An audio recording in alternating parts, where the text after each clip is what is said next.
So, dear Minister Rau, dear Zbigniew, dear Minister Cravinho, dear Jorge, you are here to Bucharest. Thank you so much, dear colleagues. First of all, I would like to kindly welcome you all to the first plenary session of this day, which is entitled The Impact of the War in Ukraine on the Security of NATO's Eastern Flank, Implications for the Black Sea region and beyond. I'm very honored that I have both of you on my sides, two close colleagues and friends, friends of myself and friends of Romania. And thank you for accepting my invitation of being guests of honor at our annual reunion of the Romanian diplomacy. But also thank you for our bilateral consultations that we had today.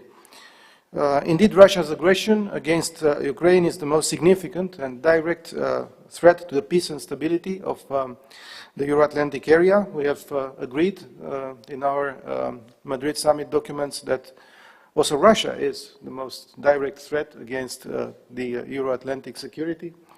We already envision long-term consequences of the Russian aggression for the regional security, especially in the Black Sea region, which is used by Russia as a platform to project power in other areas. And such strategic threats impose the need, of course, for urgently increasing the security on the eastern flank. And this is what the Madrid summit decided. The decisions of the Madrid summit need to be implemented because they are about a long-term consolidation of NATO's deterrence and defense posture. And we are confident that a consolidated allied presence in the region, and Poland and Portugal are setting an example in that respect, is key for a more efficient defense. First, please allow me to introduce Zbigniew, even if it is not really necessary. I'm grateful for your willingness to share with the Romanian heads of missions and diplomats the Polish perspective on key aspects of the regional and international environment. Poland is a close and long-lasting friend, a valuable strategic partner, a trustworthy ally of Romania, and the dynamics, complexity, and amplitude of the interaction between our countries are eloquently reflected by the extremely rich agenda of political and diplomatic contacts at all levels, the effective regional cooperation, as well as by our convergent positions on a very broad range of international and European topics. As allies and partners, we have stood together through numerous challenges, and today, once again, because the horrors of war are haunting Europe, and the very ideals that bind us, freedom, democracy, peace and security, are under direct threat, we need to join our forces in order to respond in an effective manner. Romania and Poland, as border countries with Ukraine, stood in firm solidarity, and we closely cooperated to increase awareness on the very fragile situation at NATO's eastern flank. Security cooperation remains a key pillar of our strategic partnership. Your presence here, dear Zbigniew, as a key speaker at the plenary session on the impact of the war on the security of NATO's eastern flank, it's a solid and decisive indicator of the importance Romania attaches to its strategic relations with Poland, because we are firm proponents of all measures meant to enhance further NATO's deterrence and defense posture. We have a cross-participation with forces on our respective territories. Both our countries are hosting today an increased NATO presence. In NATO and the European Union, but also in the OSCE, where Zbigniew is the chairman in office this year, Poland deploys a significant amount of effort to respond to Russia's ongoing war of aggression. Dear Zbigniew, taking into consideration your very rich academic background as a professor, different universities across the globe, but also your formation as a lawyer and your vast expertise in foreign affairs, I believe I speak for all of us gathered here virtually and physically when saying that your assessment in this matter of common interest is of extreme importance and interest. So I'm looking forward to your views, and I give you the floor. Thank you. Thank you very much, Minister Aurescu. dear Bogdan, dear João, distinguished ambassadors, ladies and gentlemen. Exactly 100 years ago, in September 1922, the Chief of State of Poland, Marshal Józef Piłsudski, paid an official visit to Romania. It was not long after the Convention on Defensive Alliance had been signed between our countries on March 3rd, 1921. It was aimed to strengthen our cooperation against a joint threat, Soviet Russia. So there is a long tradition of Polish-Romanian cooperation for the benefit of peace in Europe. Now, when we are entering a new era in Europe's history, this tradition can again play a role, showing the way to our countries, societies, allies, how we should deal together with the Russian threat. Indeed, Russia is a threat to peace in Europe. Since Putin took power, it has been preparing to use force against Ukraine and was building networks of interdependencies in Europe to use them as a militant auxiliary tools in making Ukraine submerged, dependent on Russia, and again, ultimately destroyed. Making Europe dependent on Russia gas was one of key instruments supporting Russia's revisionist policy and its goals. Now, under the influence of war, Russia has evolved internally to become, in essence, an aggressive authoritarian dictatorship that reaches for violence in both external and internal politics. As long as the Russian regime, based on the affirmation of violence, prevails, the threat to peace in Europe and directly to Russia's immediate neighbors will be very high. For the last 30 years, we have lived in the world shaped by the vision of Europe that is whole, free, and at peace. This vision was based on the pre-assumption that all nations in Europe, despite differences, are united around one common goal: maintaining and protecting peace in Europe. This presumption failed with Russia's aggression on Ukraine, and all policies based on it failed as well. Institutions built upon this pre-assumption are in big trouble and are going through a crash test. We also learned that Russia may invade a neighboring country even when its armed forces are not in the best shape and their state of readiness is far from optimal. So, no one should underestimate Russia. History shows it has enormous potential to recover. In 1941, 1942, the Soviet Union was heavily beaten and on the edge of collapsing. 3 years later, it conquered Berlin. So, the lesson is that Russia can very quickly rebuild its own military potential, and that Russian threat will remain the key factor of European politics for years to come.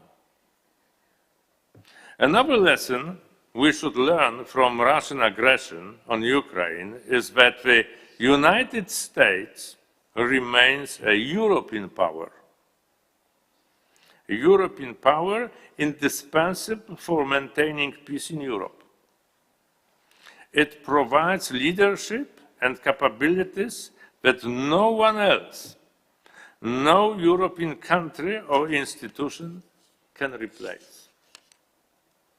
Without the involvement of the United States,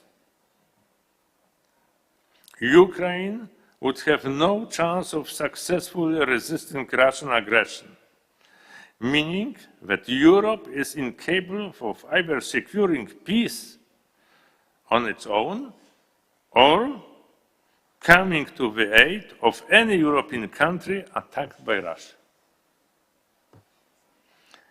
This American leadership has proved indispensable in shaping a policy of non-recognition of changes brought about by Russian power politics.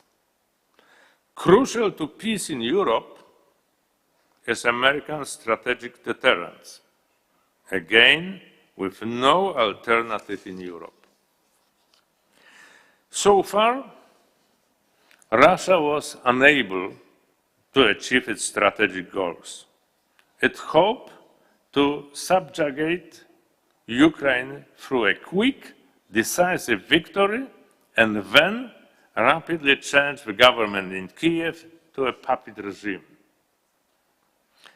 It failed and now tries to secure more limited goals by taking control over Donbass and Kherson with a prospect of annexing these regions. It is prepared to fight a war of attrition, to bleed Ukraine wide and create conditions for its full subjugation at some point in the future.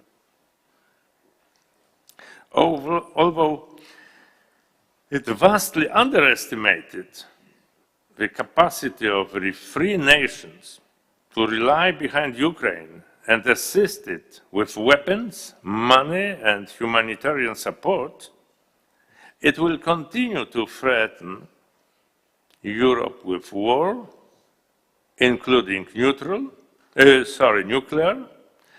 to advance its imperial goals, first against Ukraine, then perhaps other nations. As Russia wages war in Europe, Poland and Romania face similar strategic threats and challenges. But we also have common strategic goals. First, to make whatever we can to help Ukraine defend itself. Second, to impose costs on Russia for its war of aggression so that it is stopped and deterred from any further escalation. Third, to strengthen NATO and the EU so that both organizations work together to effectively contain Russian imperialism. And fourth, to strengthen transatlantic bond and secure US military presence in Europe. The final important consequence of the developments after the 24th of February 2022 that I would like to draw your attention to is the lesson that the Russian conventional aggression can be effectively deterred even by a non-NATO member state, provided, of course, that it's fully supported by the free world. For all the countries on NATO's eastern flank, from Finland to Sweden, the Baltic states, Poland and Romania, this means a rapid rearmament. Poland will spend more than 4% of its GDP on defense next year. Indeed, Poland is drawing three important strategic lessons from the Russian aggression against Ukraine. First, a country that wants to count on the help of allies must begin to defend itself effectively on its own. Only effective resistance triggers Article 5 of the Washington Treaty and creates domestic political pressure on allied governments to provide assistance. Second, if one wants to counter tendencies in Europe to negotiate with Russia, one must not leave the room to them, and so one must defend oneself effectively. And third, the United States may be forced by internal or external policy factors to reduce its military presence in Europe. It is unlikely that they will roll up their strategic umbrella, i.e. nuclear deterrence, over Europe, as this would weaken their position in the world, including vis-à-vis China. But the possibility of scaling down their conventional engagement cannot be ruled out. This means that Poland and Romania are running out of time, and the program to strengthen its armed forces must be radical and of the highest priority. The US policy towards Russia and Ukraine and Europe will not change, I believe, for the 2 more years. This time, and Poland and Romania must use to get on the path of rebuilding their own military potentials. If we succeed, Europe will gain an additional guarantee of peace. As Poland and Romania, backed by the US strategic deterrence, will be able to stop Russian aggression against NATO's eastern flank and ultimately Europe. Thank you. Thank you so much, dear Zbigniew, for your very valuable insights into this issue. And I would like now to move to our following important guest, Minister Cravinho. Dear João, thank you so much for kindly accepting my invitation to join us for this very important event, as well as for a bilateral visit.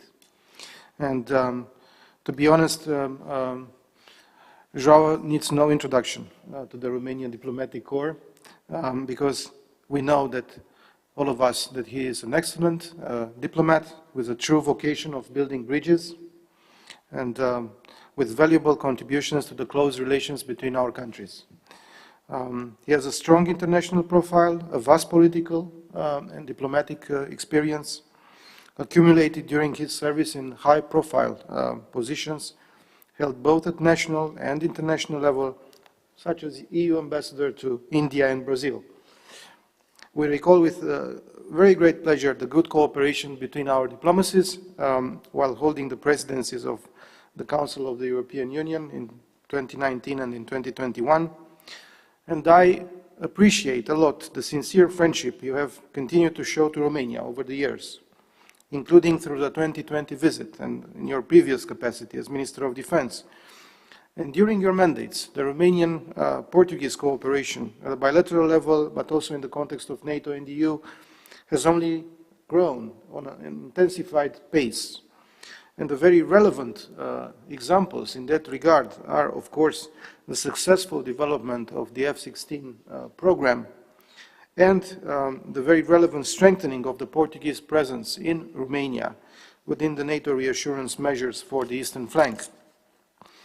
In the current fragile security context defined by the armed conflict in Ukraine. Portugal has continued to act as a very close ally and responded in full solidarity and promptly. And we highly appreciated your decision to participate in the effort of NATO to strengthen the posture on the eastern flank on the very first day of the conflict that started in Ukraine. But we have also very much appreciated the openness and valuable support in providing aid to the Ukrainian refugees. At the same time, Portugal is a country open to the world, actively cultivating confluences with Africa, with Latin America, and different parts of Asia. So Portugal and Romania have a lot to work together, a lot of joint interests, and this is based on a dynamic and very rich bilateral relationship. We have common positions on many files at the EU level. We have historical and cultural affinities between our peoples. We have strong economic ties, which are becoming stronger and stronger. But we also have, of course, a very solid attachment to the global order based on respect for international law. Facing such unprecedented challenges, facing violations of international law, Romania and Portugal stand and react together, approaching with one voice the current security threats, ensuring that respect for multilateralism and international law is there. And we look forward to hearing your assessment on the impact of the war in Ukraine on the security of NATO's eastern flank, but also on the implications not only in the Black Sea region, but also beyond that, because this conflict is not just against Ukraine, it's not just something related to the regional security or the European or even Euro-Atlantic security. It has global implications.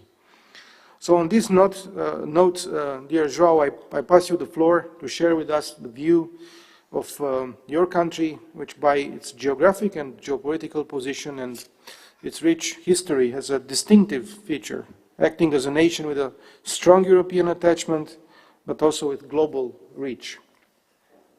And this was fully proved already, as I mentioned, during the war at the eastern borders of NATO. Thank you so much once again for coming, and the floor is yours. Well, thank you very much, Bogdan, and dear colleague, Minister Bogdan Oresco, dear colleague Zbigniew Rau, and ambassadors and ladies and gentlemen. Really, I'm very, very pleased to have this opportunity to be here in Bucharest today, to be with you. It's important every now and then as we lift our heads up from the daily grind of the work that we have to do, and of course the many urgencies that we are facing. But it's very, very important to lift our heads up, to look a bit at the horizon, to see where we are, to exchange ideas, to listen to others. And I value this opportunity to be at the diplomatic seminar exactly because of the importance that I attach to these opportunities. Let me start with a common sense observation, which is that our paradigm has changed since February the 24th. And it's actually quite amazing when we look back that for several months running up to February 24th, the Russians denied that they were about to invade Ukraine. And even more surprisingly, majority opinion in many, if not most, EU countries and governments was that probably they were bluffing rather than actually intending to invade.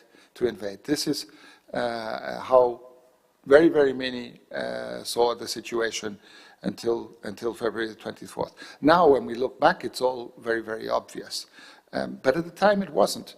I recall being at the Munich Security Conference, which was held just 1 week before the invasion, and most of the EU intelligence agencies, which had a meeting there, they believed that the American assessment, which was that Russia was about to invade, the American assessment was probably not correct.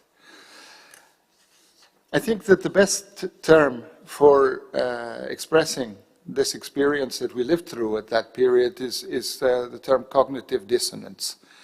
We could all see the Russian military buildup, but an invasion of Ukraine did not seem to make sense.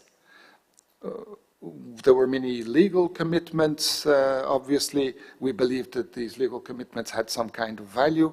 On the other hand, it was clear that even though Ukraine was not a member of NATO, the collective West would strongly support Ukrainian defense in case of an invasion, and this was stated repeatedly.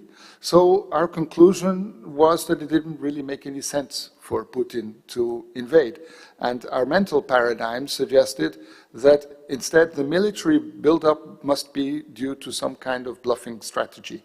And of course, we were absolutely wrong. In the meantime, it has also become clear that Putin was equally suffering from cognitive dissonance. He believed the very particular versions of history that he had been repeating and embellishing over the years. He began to believe in them. These versions of history which insisted that Ukraine had no real nationhood and therefore no real reason to exist as a sovereign country. When you're a dictator, and especially when you're a dictator over many years, there are very few people who are willing to say that your ideas are not connected to reality. And therefore the idea that Russian troops would be met with great warmth was an idea that few people were willing to tell Putin was not the case. And secondly, he also thought that the West was bluffing when it said that it would support Ukraine. In his worldview, the European Union and the US would, of course, impose a few sanctions, fairly irrelevant sanctions, which would last for a few years, while in the meantime, he reorganized the geography of Eastern Europe according to his ideas of Ruski Mir and so on. And obviously he was wrong on both accounts. He was wrong because Ukrainian sense of nationhood is actually very strong, and it's a basis of the resistance. And he was wrong because the sanctions were much more severe and much more powerful than he imagined. And in my view, I think we will see the consequences of these sanctions over many years, not just in the near future. Not only were sanctions imposed, but the EU and NATO countries have offered very significant military, political, financial, humanitarian support to Ukraine. So another factor is that both Russian and Western assessments greatly exaggerated the capacities and the leadership of the Russian armed forces. Over the years, the Russians exaggerated their strength, and at a certain point in time, they even came to believe their own exaggerations. There are other factors, of course, such as real money going into the armed forces, but not real capacities being bought, money evaporating. The Russian chief of defense, Gerasimov, was considered by many, I'm not saying in Russia, even in the West, in NATO headquarters, he was considered by many to be some kind of military genius. And within just a few weeks, that reputation was destroyed forever, and the Russian armed forces became much more visible as corrupt and demoralized, with a low level of organization and a low level of logistical sophistication. So the invasion of February 24th should be understood as the culmination of mutual misreadings, at least as far as concerns the idea of an invasion of Ukraine. Now, this misreading was also because we were, for the most part, still strongly attached to the idea that the basic elements of international post-Cold War order in Europe, that these basic elements retained some validity. Of course, we all knew, and it was widely recognized, that under Putin, Russia was seeking to make some changes to that order. It was seeking to strengthen its position. There was the invasion of Georgia in 2008, the annexation of Crimea in 2014. But in each of these cases, there were specificities that led the collective West to interpret these events as independent moments that had a beginning and an end, rather than as part of a deeper pattern that was leading to the full-scale invasion of Ukraine. The countries that were closest to Russia, geographically, in particular Poland, the Baltic states, and of course Romania as well, Of course, they were much more accurate in their assessment of Putin's Russia as having a basic incompatibility with our European security architecture. But overall, in the European Union and in NATO, we had some difficulty in abandoning some of our fundamental assumptions, just as Putin had difficulty in abandoning some of his fundamental assumptions. After February 24th, I think that it became crystal clear to all of us that we were witnessing an attempt to unilaterally redefine the European security architecture and to recreate by force areas of influence in the European territory. So the question that we now face, beyond the immediate question of how to support Ukraine, is how can we respond to this reality of the disappearance of our paradigms? Whatever happens in Ukraine, Russia is clearly a fact of life that somehow we have to deal with. With or without Putin, Russia will continue to exist, and we have to have a strategy for dealing with it. So what should be the basis of this strategy? The first point, in my view, is that we cannot and we should not unlearn what we have learned. And furthermore, we should not unlearn what we have learned. For example, whereas in the past, there was a significant line of thinking in Europe that said that we should seek to understand Russia, we should seek to accommodate its concerns. Nowadays, most people understand actually that we were far too accommodating in 2008, we were far too accommodating in 2014, and that this was a mistake that helped to create conditions for the invasion of Ukraine. So I would say that the first step towards the establishment of a future relationship with Russia is to ensure that Russia suffers a clear strategic defeat in Ukraine. Western unity and full solidarity with Ukraine are essential not only to support Ukrainian independence and sovereignty, but also to create the basis for a stable international order in Europe. The second element is that we must be clear about what kind of strategic trust we can have and with who. By strategic trust, I mean the relationship between dependence or interdependence and the confidence that we can have in the intentions of the other party. Everybody now understands the enormous mistake of strategic trust between Europe and Russia in the field of energy, especially Germany and Russia, but not only. Nord Stream 2 will now remain forever a giant underwater monument to the lack of understanding of the idea of strategic trust.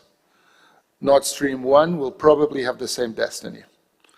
So we must clearly create circumstances where we do not depend on a country that we cannot trust.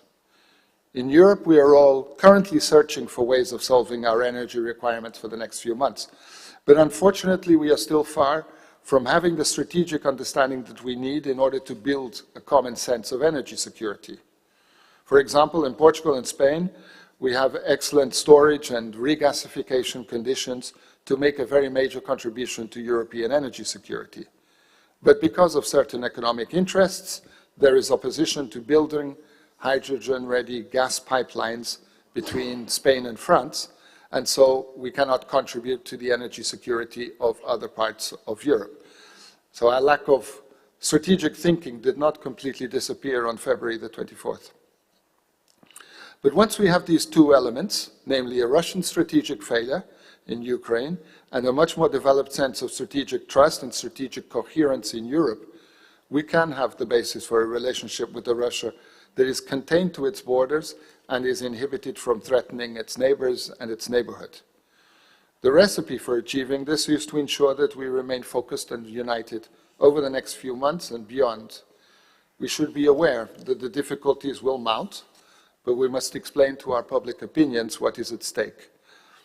And this is a very difficult and delicate point for governments, and I think that we have to be very strict with the explanations that we give to our publics. As our publics become more concentrated on the consequences of the war rather than on the causes, it is important that we remind them that the consequences are directly related to the causes. Romania has been in the front line of offering support to Ukraine, and so has Poland. We have also been proportionately supportive. We have over 50,000 Ukrainian refugees in Portugal. We have many hundreds of tons of military equipment which we have delivered. I would say now that we need to focus on rebuilding our trade routes and above all our supply chains in a manner that keeps on reducing our dependence on Russia. We should take advantage of the energy crisis to accelerate our green transition. This is good for a number of reasons. It's also good because it undermines Russian power. We should pay attention to aggressive Russian behavior in other geographies. In the Atlantic, Russia is a threat to our underwater communications infrastructures. In the high north, we are seeing increased Russian military activity. To our south, Russia is acting through mercenaries and through the subversion of fragile states in order to promote an underbelly of insecurity for Europe. So this is the moment for maintaining unity and maintaining strength of purpose, because these are the essential keys for a better and more secure future for all of us in Europe. At the same time, food insecurity, oil shortages, high prices due to inflation, these are hitting the world's most fragile regions and are having particular repercussions in Africa, where a number of countries are highly dependent on Russian and Ukrainian grain and fertilizers.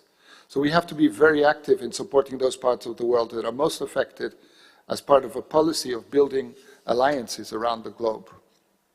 And as a final point, let me say, it would be, of course, be a mistake not to mention NATO, which remains the cornerstone of our collective security.